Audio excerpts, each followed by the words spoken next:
Hello எல்லாருக்கும் வணக்கம். என் பேரு ஆதர்ஷ். இந்த வீடியோல நான் அந்த 3வது T20 மேட்சை ரிவ்யூ பண்ண போறேன். இந்த ரிவ்யூக்குள்ள போயிடலாம். இப்ப ஸ்டார்டிங் 11ன்னு பார்த்தோம்னா, இங்கிலாந்து வந்து 2-3 நாள் முன்னாடி அந்த 11 அனௌன்ஸ் பண்ணா ஒரு மாற்றம் கூட இல்லை இந்த 2வது T20 மேட்ச்ல இருந்து. இப்ப இந்தியாவுக்கு நான் என்ன எதிர்பார்த்தேன்னா, வாஷிங்டன் சுந்தரோட பிளேஸ்ல முகமது ஷமியை எடுத்துன்னு வருவாங்கன்னு நினைச்சேன். ஆனா அது ஆச்சரியமா அப்படி பண்ணல. அஷ்தீப் சிங்கை ரெஸ்ட் பண்ணிட்டு முகமது ஷமியை அவரோட பிளேஸ்ல எடுத்துன்னு வந்தா. இப்ப ஒரு சில பேரு India won the toss chose to field first test பண்ணியிருந்திருக்கணும்னு ஒரு கிரிட்டிசிசம் வந்தது. நான் அதை பத்தி ஒரு குறை சொல்ல மாட்டேன். ஏன்னா இந்த சுச்சுவேஷன்ல I don't think batting first or batting second would have made much a difference இந்த match, especially from India's point of view. அதனால தான் நான் அது பெருசா நான் குறை சொல்ல மாட்டேன். ஆனா நம்ம நம்ம 2 மேட்சை எப்படி ஜெயிச்சோமோ அந்த மாதிரியே நம்ம இதை ஜெயிக்க பார்க்கணும்னு ஃபீலிங் எடுத்தா, எதுக்காக best T20 fast bowler that you have got ஒகாத்தி வச்சுட்டு in a decided match bring in a very good bowler, yes. ஆனா 3 சீவர் தேவை இந்த வென்யூல. 2 seamer, the two one being Hardik Pandya, ஒரு பெரிய ரிஸ்க் இந்த வென்யூல. எதுக்காக இப்ப பவுலிங் ஃபர்ஸ்ட் பண்ணணும்னா why should you drop your fast பவுலர்னு அது ஒரு கேள்வி இருக்கதான் இருக்கும். அது எதனால பண்ணான்னு எனக்கு ரெஸ்ட் ஃபாஸ்ட் பவுலர் எதனால பண்ணான்னு எனக்கு புரியல. இப்ப power play 52 for 1. In my view, England won the power play. இங்க பவர் பிளேல கொஞ்சம் விக்கெட் விழும். So I thought they didn't need that much. ஒரு 40 அடிச்சா கூட போரும்னு நினைச்சேன். But 52 for 1, England convincingly won the power play. அந்த ஒரு விக்கெட் டு ஃபால்னா ஒரு ஓசி விக்கெட், ஹர்திக் பாண்டியா ஒரு ஒயிட் டெலிவரி போட்டார். ஃபில் சால்ட் எக்ஸ்ட்ரா கவர் மேல அடிக்க பார்த்தார். அந்த ஃபீல்டர் மேல போல கேட்ச் பிடிச்சிட்டார். ஒன் பாசிட்டிவ் ஃபார் இந்தியா இந்த பவர் பிளேல முகமது ஷமி 2 ஓவர் போட்டு 15 ரன் கொடுத்தார். விக்கெட் எடுக்கல. பட் அந்த சீம் மூவ்மெண்ட் கொஞ்சம் தெரிஞ்சது. So I thought he went okay இந்த first 2 overs that he bowled. On Hardik Pandya's bowling, இப்ப this is not only about the power play. இப்ப நம்ம கடைசி ஓவர்லையும் பார்த்தோம்னா for a long while now அவர் 2022 IPL திருப்பி வந்து எப்படி அந்த இம்ப்ரெஷன் கிரியேட் பண்ண ஒரு 140 கிலோமீட்டர்ஸ் போட்டு அந்த இடிக்கிற லெங்க், ஹார்ட் லெங்க் அடிச்சார். அந்த ஹர்திக் பாண்டியாவை நம்ம பார்த்துருக்கோமா since he has returned from injury that he picked up இந்த ODI வேர்ல்ட் கப்? நம்ம பார்க்கல. எதுக்கு எடுத்தாலும் டிஃபென்சிவா ஒரு 120ல ஸ்லோவர் பால் போடுறார். ஐபிஎல்லும் அப்படிதான் போட்டார், T20 வேர்ல்ட் கப்ல அப்படிதான் போட்டார். இது என்ன வருத்தப்பட வேண்டிய விஷயம்னா, சவுத் ஆப்பிரிக்காலையும் இப்படி பண்ணார், இந்த மேட்ச்லயும் நீ இப்படி பண்ணார். நம்பர் 8 அண்டில சிமிலானே கடைசி பார்ட்னர்ஷிப் ஆதில் ரஷீத் மார்க்வுட் பயந்துட்டு பிச்சுக்கு வெளியில ஸ்லோவர் பால் போன்றிருக்கார். எனக்கு அதை பார்த்த உடனே எனக்கு புரியவே இல்லை. முன்னாடி எப்படி போன்றிருந்தார் 140 ஒரு இடிக்கிற லெங்க்ல எல்லாம் ஆஃப்டர் ரிட்டர்னிங் ஃப்ரம் இன்ஜுரி போன்றிருந்தார். when the season when he proved everyone why he should continue being in the team, where he led his team to the title. அப்படி போட்டுட்டு எதுக்கா கடைசியில வர பேட்ஸ்மேனுக்கு வைடு ஸ்லோவர் பால் பிச்சுக்கு வெளியில போட்டுருன்னு எனக்கு புரியல. ஓகே, 2 for 33 in 4 overs, அது கொஞ்சம் ஒரு ஓசி பர்ஃபார்மன்ஸ் தான் அக்கார்டிங் டு மீ. என்ன வேணா யார் வேணா சொல்லட்டும், but I feel is bowling has been அந்த downward spiral for quite a while now. யாராவது அவர்கிட்ட பேசி இப்ப நீ பழைய ஹர்திக் பாண்டியா த பவுலரா நீ திருப்பி வரலன்னா it is not going to benefit team India when they need you as a bowler. இப்போ ஒரு 3 ஸ்பின்னர் விளையாடணும்னா ஹர்திக் பாண்டியா வந்து எப்ப எடுத்தாலும் ஒரு if he bowls slower balls, his bowling will not be as an added advantage to be a third seamer. அதுதான் பிரச்சனையா இருக்கும். அது வந்து யாராவது ஹர்திக் பாண்டியா கிட்ட பேசிதான் ஆனும். இப்ப நான் என்ன இதை எப்படி சொல்லணும்னா, இப்ப அவரை உக்காத்தி வச்சு இப்ப நீ இப்பெல்லாம் டிஃபென்சிவா 120 கிலோமீட்டர்ல பிச்சுக்கு வெளியில போடுற ஒரு கடைசியில இறங்குற பேட்ஸ்மேன் வந்தா கூட முன்னாடி அதுவும் அந்த கிரிட்டிசிசம்லாம் அநியாயமா இருந்தது. அதாவது அவர் பேட்டிங் வச்சு சிரிச்சுட்டே வரக்கூடாதான், கொஞ்சம் மூஞ்சிய சோகமா வச்சுன்னு வரணுமா, அப்படிதான் அந்த 2022 அந்த இன்ஜுரிஸ் இதெல்லாம் வச்சு that was criticism that he was facing. அதுக்கப்புறம் அவர் எப்படி how he proved everyone ராங்னு நம்ம பார்த்தோம். அந்த மாதிரி இத ஒரு ரிமைண்ட் பண்ணிட்டு அதுக்கப்புறமா நீ வந்து அந்த மாதிரி திருப்பி போடுறியான்னு ஒரு மோட்டிவேஷன் கொடுக்கணும். ஒரு பெரிய பிளேயர் ஹர்திக் பாண்டியா. ஆனா ஒரு பிளேயர் கிரிட்டிசைஸ் பண்ணணும்னா டு சேஞ்ச் தேர் அப்ரோச் இப்படிதான் பண்ணணும் to make them restore the blueprint that they had earlier. இப்ப டெக்னிக்கல் ஃபிளாவும் யாரும் ஒரு பெரிய பிளேயருக்கு இருந்தா கரெக்ட் பண்றது கிடையாது. ஒரு திங்கிங் ஆஸ்பெக்ட்ல இருந்தாலும் யாரும் ஒரு பிளேயரை கரெக்ட் பண்றது கிடையாது இந்த இந்தியன் டீம் செட்டப்ல. So I doubt this will happen. Back your skills back your ஸ்ட்ரென்த்னு ஓசி போலிங் போடுன்னு விட்டுருவாளா இருக்கும். ஆனாலும் இது வந்து to make him a better allround player, not ஏமாத்தர bowler. I think this message should be conveyed. அதை கன்வே பண்ணுவாளான்னு எனக்கு தெரியல. இப்போ மிடில் ஓவர்ஸ்ல பார்த்தோம்னா இப்ப according to me, a thing that we have seen for a long while now from this England side na the lack of game sense. இப்ப Ben Duckett ஒரு 51 run அடிச்சார். According to me, if England were 2 wickets down at 80 yard 10 over face, they would have been ahead. Leg side ஃபீல்ட்ல 3 fielder பவுண்டரியில் நின்று இருக்கா, கைக்கு catch கொடுத்துட்டு போயிட்டே இருக்கார் last ball of the 10th over. அப்பேலேருந்து தான் India gain the ascendancy in the innings. It went to 149 for 9. இப்ப நியூசிலாந்துல அந்த டெஸ்ட் மேட்ச் விளையாடுறச்சேவும் ஒரு 548 chase closing stage of the day சுத்தி அவுட் ஆனார். இந்த மாதிரி ஒரு கேம் சென்ஸே இல்லாத விளையாடினா when you know how your batting has fared in the previous 2 matches, இப்போ ஒரு ஸ்டார்ட் கிடைச்சிருக்கு, நான் வந்து பேட் த்ரூ பண்ணணும்னு அதை விட்டுட்டு கைக்கு கேட்சை கொடுத்துட்டு போயிட்டே இருந்தா அப்பேலேருந்து தான் அந்த ஸ்லைட் ஸ்டார்டட். இப்ப Jose பட்லரும் how did he play in the first match 68 of 44. இன்னைக்கு அவருக்கு பேட்லேயே பரல 24 or 22 அவுட் ஆயிட்டார். அவர் அவுட் ஆன உடனே shouldn't it be your responsibility to take the match forward இருக்கணும். அது ஏன் இல்லைன்னு எனக்கு புரியல. when he had got a start, அப்பேதான் India went back into the match. Harry Brook spin இந்தியால போட்டாலே அவுட் ஆயிடுவார். அவர் இப்ப டெல்லி கேபிட்டலுக்கு அவர் அடிக்கலைன்னா அவர் ஐபிஎலுக்கு பேரே போடக்கூடாது இன் மை வியூ. ஏகப்பட்ட எக்ஸ்கியூஸ் ஸ்மாகி இது நேரா வர பார்க்கலாம் போல்டு, இன்னைக்கும் போல்டு. ஸோ அவரை பத்தி பேசி பிரயோஜனமே இல்லை. லியாம் லிவிங்ஸ்டோன் ஆச்சரியமா இன்னைக்கு அடிச்சுட்டார் 43 after 24. அவர் எப்ப அடுத்தது அடிக்க போறாருன்னு எனக்கு தெரியல. ஜேமி ஸ்மித் போன மேட்ச் 22 அடிச்சார். அன்பார்ச்சுனேட்லி இன்னைக்கு அவர் அவுட் ஆனார். But is a good talent.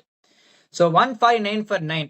இப்ப போன மேட்சும் என்ன ஆச்சு, இந்த மேட்சும் என்ன ஆச்சு. இப்ப போன மேட்ச் 144 for 8 in 17 overs. அந்த சென்னை பிட்ச்ல 144 for 8 in 17 ஆஃப்டர் பிளேயிங் 4 ஸ்பின்னர்ஸே கேவலம்.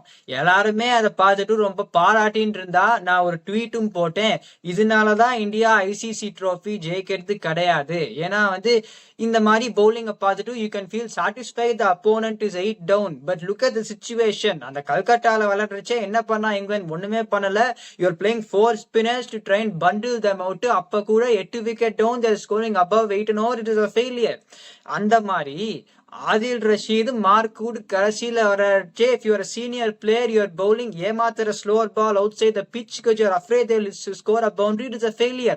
171 for 9 after 141 for 9. There are only 10 runs under the par score in my view from that position. It is a failure. So அதை யாருமே சொல்ல மாட்டா. should have chased. Yes, India should have chased it down. I thought India would win the match நடு innings பிரேக்ல. ஆனாலும் the closing out the innings 2 match சரியா நடக்கல. அதை improve பண்ணும். இப்போ இந்தியாவோட பேட்டிங் இன்னிங்ஸ்க்கு போறதுக்கு முன்னாடி வருண் சக்கரவர்த்தி 5 for 24.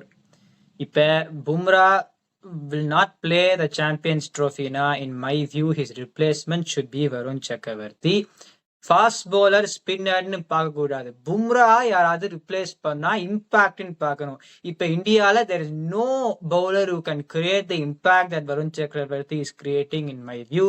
வருண் சக்கரவர்த்தி, குல்தீப் யாதவ், முகமது ஷமி, அர்ஷ்தீப் சிங் இந்த 4 பேரும் போட்டா அதுக்கப்புறம் 5வது பவுலர் அக்ஷர் பட்டேல்னு வச்சா இட்ஸ் a fantastic attack. இப்படி லிங்க் பண்ணி தான் ஹார்திக் பாண்டியா கிட்ட சொல்லணும். நான் திருப்பியும் சொல்றேன், நீ 2022ல நீ எப்படி திருப்பி வந்த, எல்லாருமே அநியாயமா கிரிட்டிசைஸ் பண்ணும்போது நீ எப்படி திருப்பி வந்த, அப்ப உனக்கு அந்த ஸ்கில் செட் இருக்கிறச்சே எதுக்கு பயம், எதுக்கு கடைசி பேட்ஸ்மேன் வரைச்சே ஓசி ஸ்லோவர் பால் போடணும் பயந்துன்னு போடுற. இனி ஓடிஏ மேட்ச்ல நீ போடணும்னா இந்த மாதிரி போட முடியுமா, போட முடியாது. அதனாலதான் 3 சீமர் விளையாடணும். நம்ம இம்பாக்டுக்காக ஒரு சீமரோ ஸ்பின்னரோ Varun Chakravarti is bowling the way இஸ்னா அவர் விளையாடிதான் ஆனும் as a replacement for Bumrah. அந்த லக்ஸுரி வேணும்னா நீ இந்த மாதிரி சரியா போட்டே ஆகணும்னு அந்த மாதிரி ஒரு வெல் பேக்கிங் இஸ் பெரிக்ரி you should also put the varying அந்த மாதிரிலாம் பண்ண மாட்டேன் அப்படியே விட்டுருவா. ஆனாலும் நான் சொல்றேன் இப்படிதான் பண்ணும். So for Varun Chakravarti, he should be in the team. But on paper, purely ஒரு 3 சீமர் வேணும்னா ஹர்திக் பாண்டியா வந்து அந்த 140 135 பிளஸ் ஆது போட்டு அந்த ஹார்ட் லெங்ஸ் அடிக்கணும். போட்டர்னா இந்த Indian attack be fantastic going into the Champions Trophy. இப்ப இந்தியாவோட பேட்டிங் இன்னிங்ஸ் நம்ம போன மேட்சும் பார்த்தோம். இப்ப நிறைய பேர் will say why are you saying thisன்னு நான் என்ன சொல்றேன்னா, அபிஷேக் சர்மா, சஞ்சு சாம்சன் 2 பேரையுமே உக்காத்தி வச்சுட்டு Yashasvi Jaiswal, Ruturaj Gaikwad open the batting. நான் எதனால சொல்றேன்னா, இந்த அடிக்கிறதெல்லாம் இப்ப நன்னா இருக்கும். சஞ்சு சாம்சன் வளர்னா இப்ப I'm saying most talented T20 opening combination in Indiana இவ ரெண்டு பேரும் ஒரு இன்னிங்ஸ் நன்னா விளையாடுற இன்னிங்ஸ் யாராலையுமே மேட்சே பண்ண முடியாது. ஆனா அந்த ஒரு இன்னிங்ஸ் தான் நன்னா விளையாடுவா. வேற எல்லாருமே ஒரே கியர்ல போய் they will get out. இப்ப ஜெய்ஸ்வாலுக்கு எப்படி ஒரு இது இருக்குன்னா, கன்சிஸ்டன்டா அடிப்பர் பட் கன்சிஸ்டன்டாவும் விளையாடுவார். And he has got double gears even though he looks to score more often than not in white ball cricket. Rutraj Gaikwad வந்து because of the confidence he has, at times he will get a rollicking start, other times he will play second fiddle to the more attacking player. இப்ப இவா ரெண்டு பேரும் எப்படின்னா ஒரு spectacular performance வந்தா இப்போ ஒரு 100 அடிக்கலாம். ஆனா அபிஷேக் சர்மா, சஞ்சு சாம்சன் அடிக்கிற மாதிரி ஒரு வெடி விடுற மாதிரி இருக்குமா? அப்படி இருக்காது. ஆனா கன்சிஸ்டன்டா வரும். Then you got some quality player like Tilak Varma number 3னா கன்சிஸ்டன்சிய பத்தி பேசவே முடியாது. இந்த டாப் 3 பத்தி வச்சிருந்தா. இப்ப எப்படின்னா அடிச்சா உண்டு, 100 அடிக்கலாம், இல்லைன்னா சுத்தி அவுட் ஆயிடுவா. அப்படிதான் இருக்கு இப்ப. அதனால 2 பேரையுமே 100 அடிச்சாலும் உக்காத்தி தான் வைக்கணும். ஆனா நிறைய பேக்கிங் பாலிசின்னு சொல்றா. If you want to prepare for T20 world cup, சும்மா நான் ஒரு நாள் இந்த 70 அடிச்சேன், அதுக்கப்புறம் 3 தடவை 10 ரன் கூட அடிக்கலைன்னா it's not going to work out for you. That is my view. இப்ப நம்ம பார்த்தோம்னா சஞ்சு சாம்சன் டிஸ்மிஸ்ட் 16 for 1. இப்ப சில பேர் சொல்றா ஷார்ட் பால் போட்டா அவுட் ஆயிடுவார், வேகமா போட்டா அவுட் ஆயிடுவார்னு சொல்றா. நான் என்ன சொல்றேன்னா, ஹர்திக் பாண்டியாவோட high pace short ball Sanju Samson தான் நன்னா விளையாடுறாரு. ஆனா மார்க்வுட் வந்து ஷார்ட் பால் போடுறச்சு எப்படி ஒரு ஃபிளிக் ஷாட் விளையாடி 6 போச்சு ஹர்திக் பாண்டியா விளையாடுச்சு. ஏன்? Because if you got the character to stay in there, எல்லா பாலும் அடிக்கணும்னு பார்க்காத. Okay, different match situation. Okay, அந்த by the time when Hardik Pandya was batting, India already lost the match. But still அந்த அப்ளிகேஷனை நான் சொல்றேன். அதனாலதான் சஞ்சு சாம்சன் ஹர்திக் பாண்டியாவோட நன்னாவே இந்த ஹை பேஸ் விளையாடுவார். ஆனா பிகாஸ் கண்டபடி சுத்துறதுனால he is getting out. அதுக்கப்புறம் Abhishek Sharma, they were getting the runs off Jofra Archer, Suryakumar Yadav. எதனால நம்பர் 3 வந்தார்னு எனக்கு புரியல. when Tilak Verma has been the number 3 for the past, well maybe because he thought he wanted to get some form in. அவர் வந்தார், அவ்வளோ நன்னா விளையாடி இந்த Abhishek Sharma. It's a very good catch by Archer. தேவையில்லாத ஒரு விக்கெட் கொடுத்துட்டு 31 for 2. எங்க மேட்ச் க்ளோஸ் ஆச்சுன்னா இப்ப 48 for 2. அதுக்கப்புறம் அவ எப்படின்னா லியாம் லிவிங்ஸ்டோன் போட்டா அப்படியே அவுட் ஆக்கிடலாமா இந்த இந்தியன் பேட்ஸ்மேன் ஆதில் ரஷீதுக்கு முன்னாடி கொண்டு வந்து. அவர் ஒரு ஓவர்ல 11 ரன். இப்ப 48 for 2 இன்ஸ்டெட் ஆஃப் 48 for 3 இருந்திருந்தா அதுக்கப்புறம் 11 ரன்னா close. England would have not won the match from a psychological perspective. Mark Wood அந்த விக்கெட்டை எடுத்த உடனே, அதாவது ஒரு straight ball bat pace turn ஆகி அந்த ஷார்ட்டை லெக் சைட் மேல விளையாட பார்த்த சூரியகுமார் யாதவ் மேல போய் காட்டு. அந்த விக்கெட் விழலைன்னா இந்தியா would have surely வந்த match. Even I don't know எதுக்கா லியாம் லிவிங்ஸ்டோனை அடுத்த ஓவர் கொண்டு வந்தான்னு எனக்கு புரியல. அந்த சைக்கலாஜிக்கல் பர்ஸ்பெக்டிவ், அதனாலதான் it open the door. And then Adil Rashid, still say Tilak Varma should have played that ball better. கொஞ்சம் ரப்பின் திரும்பிட்டு should have played that ball better. ஆனா அவுட்டே ஆத விளையாடி இருக்காரு. போன மேட்ச் ஜெயிச்சு கொடுத்தாரு. Is allowed to fail. 18 run நல்லா தான் விளையாடிட்டு இருந்தார் அவர். India lost the match 68 for 4 in 8 overs. the match was buried. அதுக்கப்புறம் எனக்கு புரியாத விஷயம், அக்ஷர் பட்டேல், த்ருவ் ஜுரேல். இப்ப அக்ஷர் பட்டேல் பேஸும் அடிக்கலாம், ஸ்பின்னும் அடிக்கலாம். Dhruv Jurel is in the team as a finisher. எதுக்காக Washington Sundar just to preserve that left-handedness you are sending out Vaishnav Sundar when at that point in time you needed a thrust to keep the chase going in போது is Vaishnav Sundar that power hitter compared to Akshar Patel you can take down the spinners? No, he's a very good batsman. Can he take down the spinners like Akshar Patel as a power hitter? No. 6 பால்ல 15 run அடிச்சு இப்ப India only lost by 26 runs despite a very poor batting performance. இப்ப அந்த 15 பந்தா ஹர்திக் பாண்டியா கிட்டயோ அக்ஷர் பட்டேல் கிட்டயோ கொடுத்திருந்தா this could have at least been closer. ஒரு 10 ரன்காவது வந்திருக்கும். எனக்கு புரியவே இல்லை why they sent out Vaishnav Sundar. ஒரு ஓவர் தான் போட்டர்.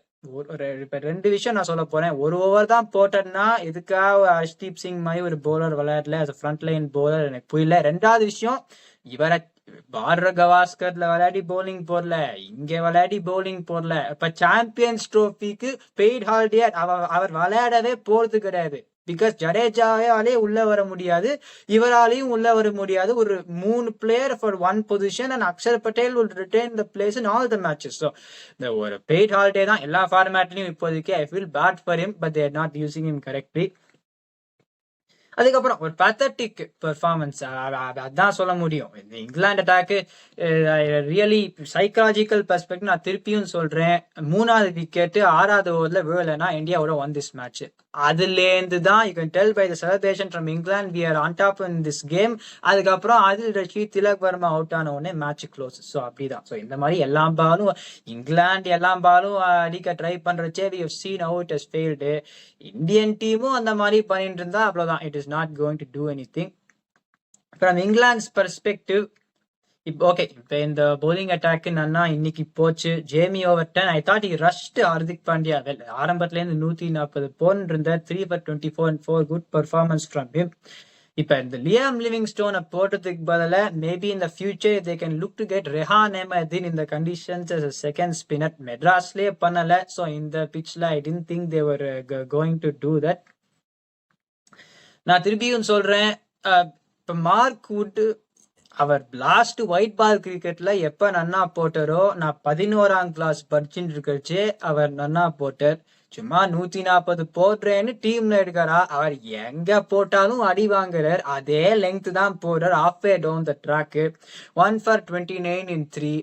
நான் என்ன சொல்றேன்னா ஜோஃப்ரா இப்ப Jamie Overton, Brydon Carse if they can build on the performances they have given this match. Bhairon cars போன மேட்சும் 3 for 29. இந்த மார்க் கூட உக்காத்தி வச்சுட்டு அவர் இன்ஜுரியும் சில சமயம் ஆறு. So not playing regularly when he plays not versatile going for runs னா Rehan Ahmad is there. எங்க போனாலும் அவர் கூட போற ஸ்குவாடோட. So in a subcontinental conditions when you already got 3 seamers Adil Rashid, Liam Livingstone, அதுக்கப்புறம் ரெஹான் அஹ்மத். இப்ப Rehan Ahmad if he gets better அவர் பாதி match will he go at 11-12 and over? No.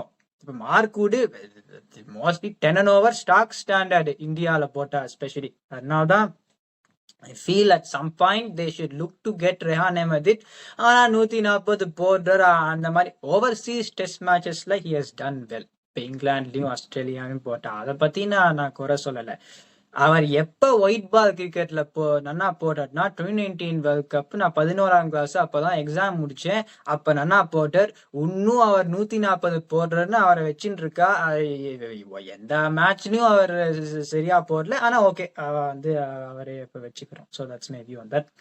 So 2-1 to India still. ஆனா இந்த மாதிரி ஒரு அப்ரோச் வச்சிருந்தா இட் இஸ் அஸ்வின் ஒரு ட்வீட் போட்டார் when England were batting it is a reckless cricketன்னு. இந்தியாவும் அதே ரெக்லஸ் கிரிக்கெட் தான் விளையாடுறா. Hopefully the strategies can be better going on to the next match. இந்த வீடியோ என்ஜாய் பண்ணீங்கன்னா லைக் போடுங்க, சப்ஸ்கிரைப் பண்ணுங்க, இருக்கிற ஃப்ரெண்டு கிட்ட எல்லாம் அனுப்புங்க. Remember, this is my opinion. Watch it.